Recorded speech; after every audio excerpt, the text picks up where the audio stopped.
संकल्प अभियान जारी है।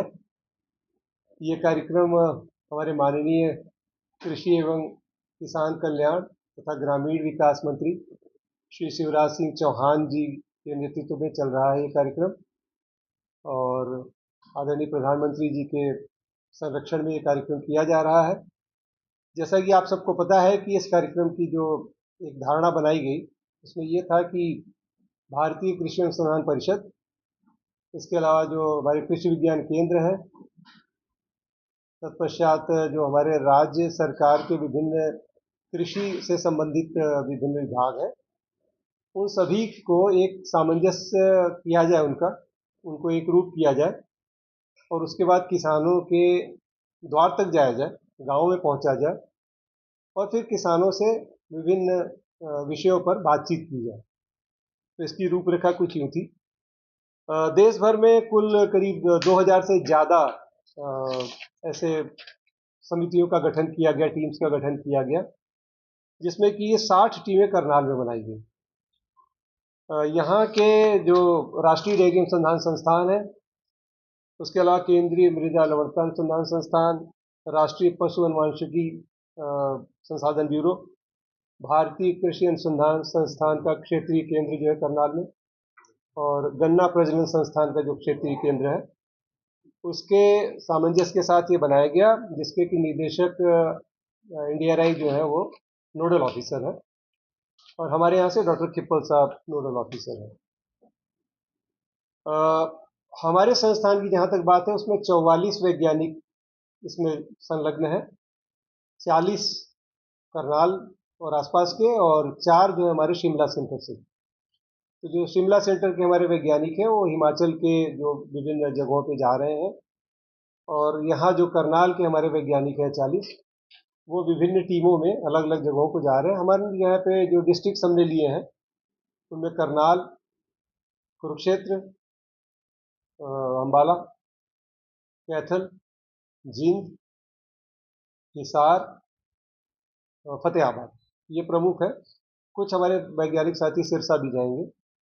तो इस तरीके से इन डिस्ट्रिक्ट्स में हमारी टीमें जा रही हैं रेगुलर, और वो किसानों से संवाद कर रही हैं।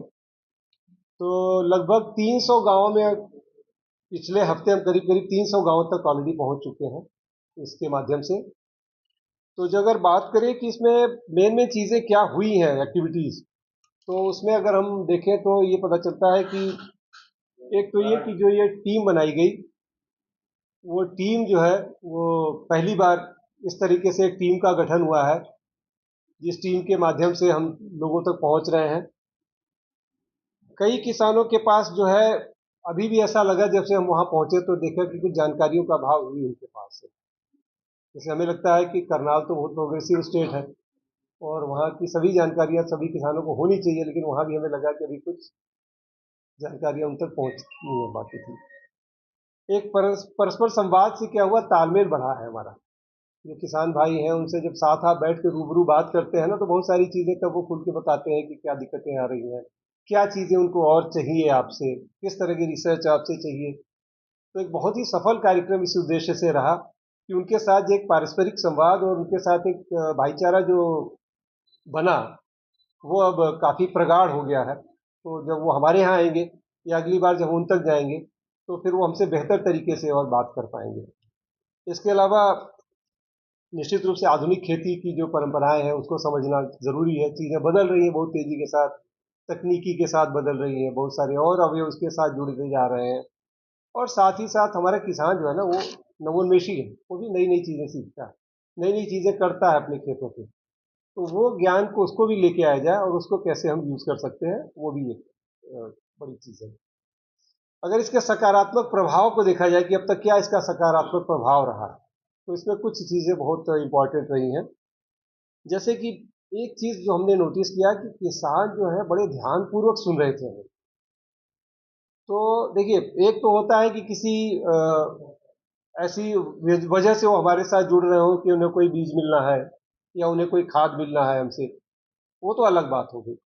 लेकिन इसमें सिर्फ हम उनसे बात करने के लिए गए थे, और किसान भाई पूरी संख्या में आए, और हमसे वो लगातार विचार विमर्श किया उन्होंने। और आपको तो पता होगा कि गर्मी का वक्त है ये, और गर्मी के वक्त में दोपहर कई बार हो जाती थी, और उस वक्त भी अगर किसान वहाँ मौजूद है और हमारी बातों को सुन रहा है, कई बार बिजली भी चली जाती थी थोड़ी देर के लिए, तो भी वो बैठा हुआ है। तो इसका मतलब कि कहीं न कहीं एक लगाव होता है कि नई चीज़ें सीखी जाए। वो एक बड़ी अच्छी चीज़ देखने में आई। महिलाओं का आगे आना, कई गाँव में हम गए वहाँ महिलाएँ भी आगे आई।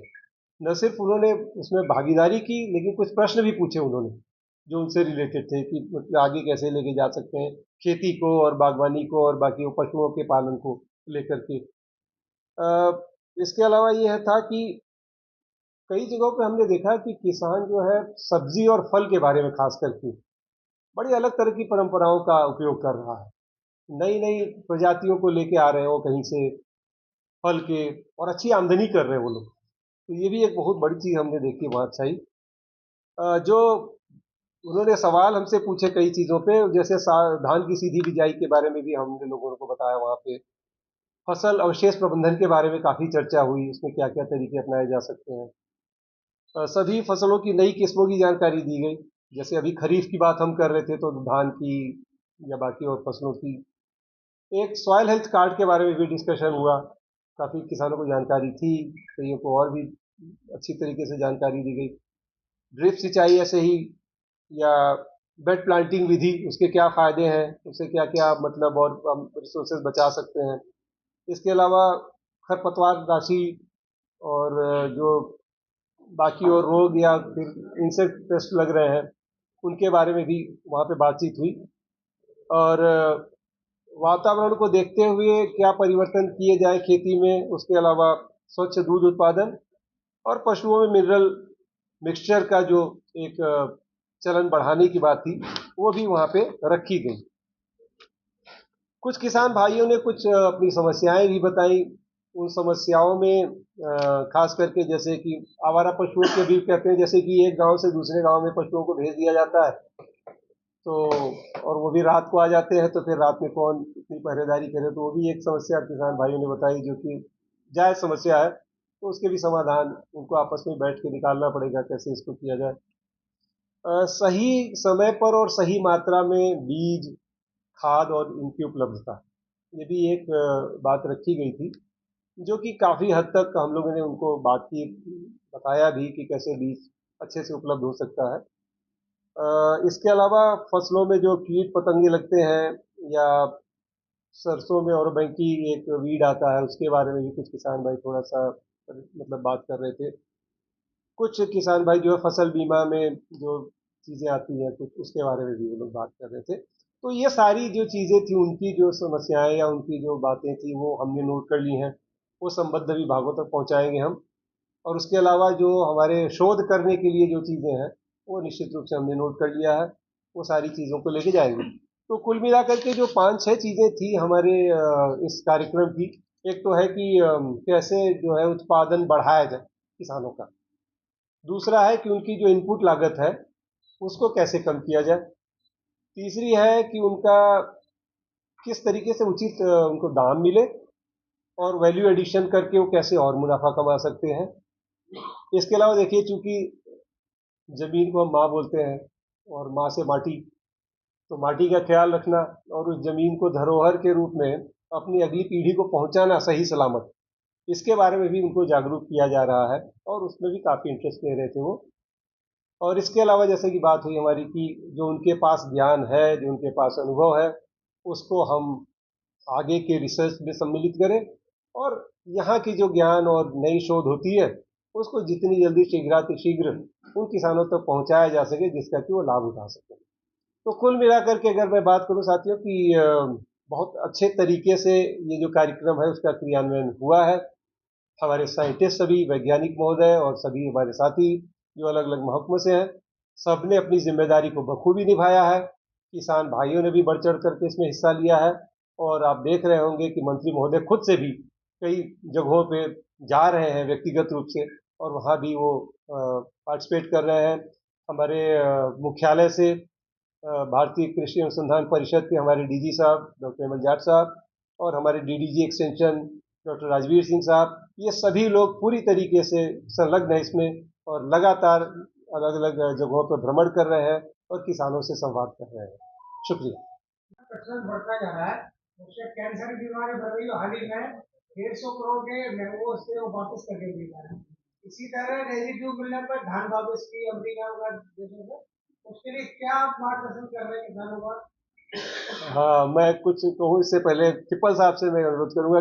पूसा 1979, पूसा 1985, ये दोनों किस्में ऐसी हैं जो, क्योंकि मेन खरपतवार की समस्या होती है एक्चुअली इसमें। उसके बाद जैसे पूसा 1509 और पूसा 1121, इन दोनों में काफ़ी बीमारी आती है। खासकर अगर ब्लाइट की बात करें या ब्लास्ट की बात करें, तो हमारे वैज्ञानिकों ने ऐसे ही पूसा 1509 से पूसा 1847 किस्म बनाई, और पूसा 1121 से बनाई पूसा 1885। तो ये दोनों किस्में ऐसी हैं जिनमें हमें स्प्रे करने की जरूरत नहीं पड़ती, जो अमूमन किसान करते थे और लेटर स्टेजेस में। तो किसानों को हमने बताया, क्योंकि जब भी कोई इंसेक्टिसाइड लेके आते हैं या फंगिसाइड लेके आते हैं, उस पर निशान लगा होता है डिब्बे पे, अगर देखेंगे ना, लाल रंग का निशान होता है, उसके ऊपर फिर पीले रंग का निशान होता है, एक नीले रंग का निशान होता है, एक हरे रंग का निशान होता है। तो हमने बताया कि उसके ऊपर लिखा होता है कि अगर आप इस फंजीसाइड को या इंसेक्टिसाइड को स्प्रे करते हो तो इसकी जो हाफ लाइफ वैल्यू है कितने दिन में खत्म हो जाएगा, वो लिखा होता है। तो किसानों से हमने बताया, अवेयर किया कि आप इसको देखकर ही उतने दिन पहले करें, ताकि रेजिड्यू क्रॉप में ना आए और हमारा जो एक्सपोर्ट का मटेरियल हो रिजेक्ट ना हो। तो इस बारे में जानकारी मिली और किसानों का ज्ञान बढ़ा। तो एक अवेयरनेस की कमी थी किसानों को, वो इस अभियान के तहत किसानों को हमने बताई। ये जो नहीं 1509 से तो हमने बनाई पूसा 1847 1847। हाँ पूसा।